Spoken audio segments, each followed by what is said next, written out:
Hello and welcome to today's tutorial. So today we will be looking at the very basic cable stitch patterns in Tunisian crochet.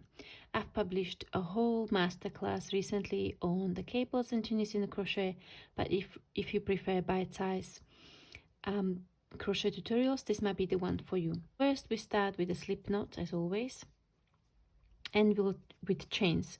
So I'm going to make this sample over more stitches than the actual cable, just because I like to keep a nice neat edges around the cable and a few purl stitches. So we're going to first chain. So chains are worked by yarning over the hook and pulling through. So I've got 2 for the edge stitches.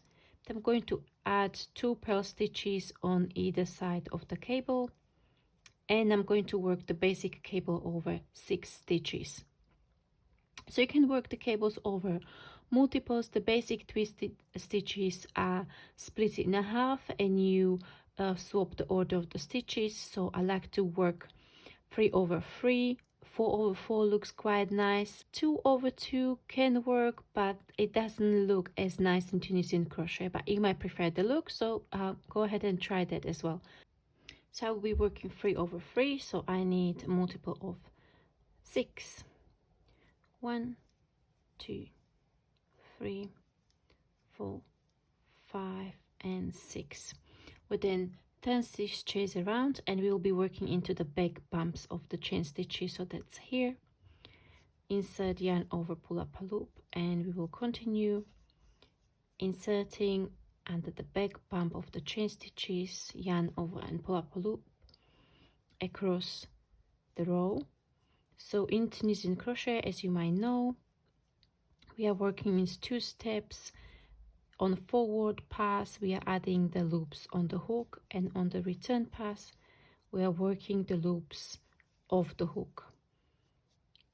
So this is the foundation row in Tunisian crochet, where we basically set up the rows and the stitches for the stitch patterns. I've got 1 more to work here, the last one, and then we can work the standard return pass, which is yarn over, pull through 1, yarn over, pull through 2, all the way across.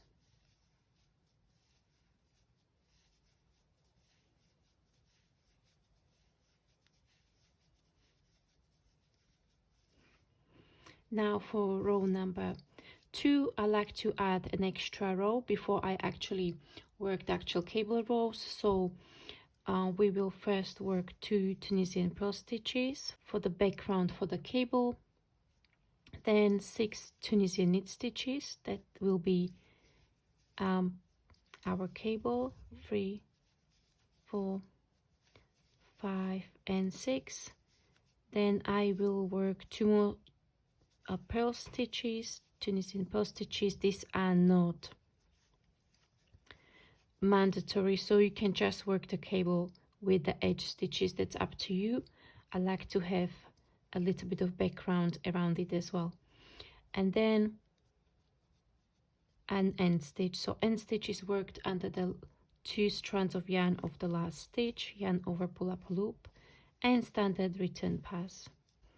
Okay, now we are going to be working for row number 3, the actual cable.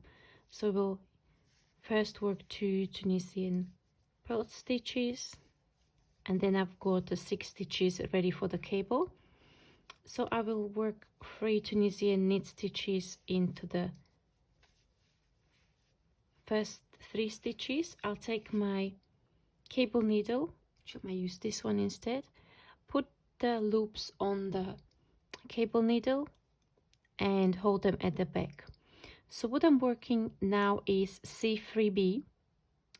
So C stands for cable, 3 for 3 stitches, and B for holding the needle at the back, or the stitches at the back.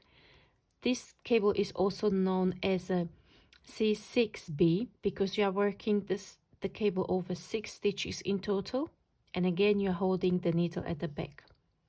Then we will work 3 Tunisian knit stitches,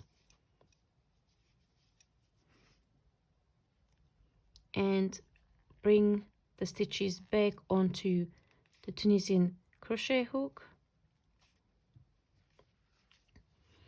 and work 2 Tunisian purl stitches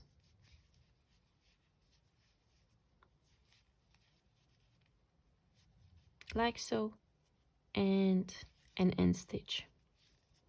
And now, as you can see, these stitches were swapped in order, and this pulls the fabric slightly in.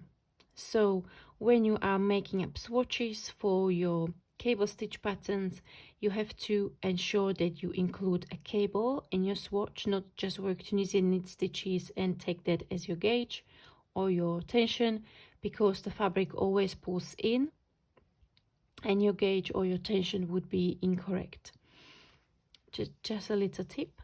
And then standard return pass. So when we work cables, the standard return pass on the cable row can be a bit tricky, and we just need to make sure that we don't yarn over and pull through more stitches, so we don't do decrease stitches.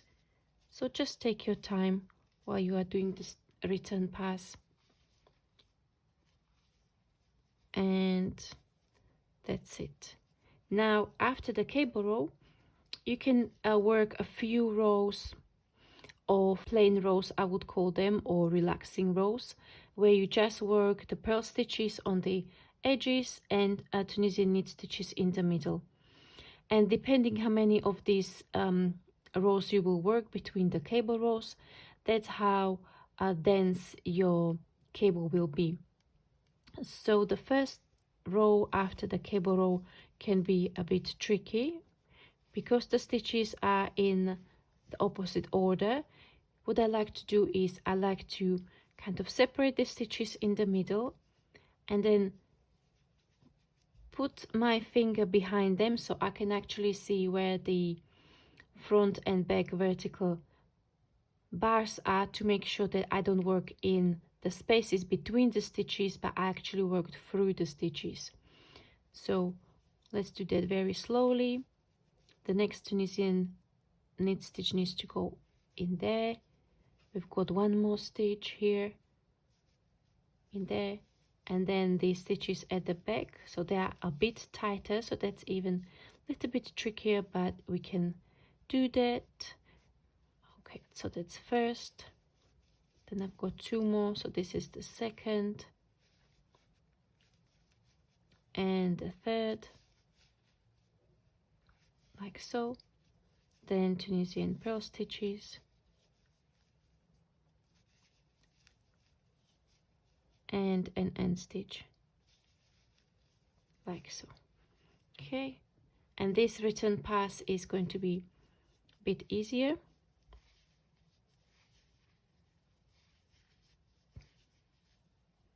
because you are working with stitches that are a bit tight, but they're not as tight as the cable row.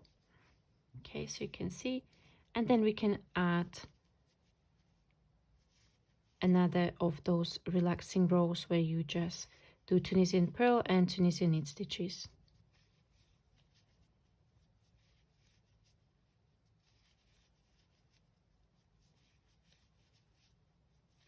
like so.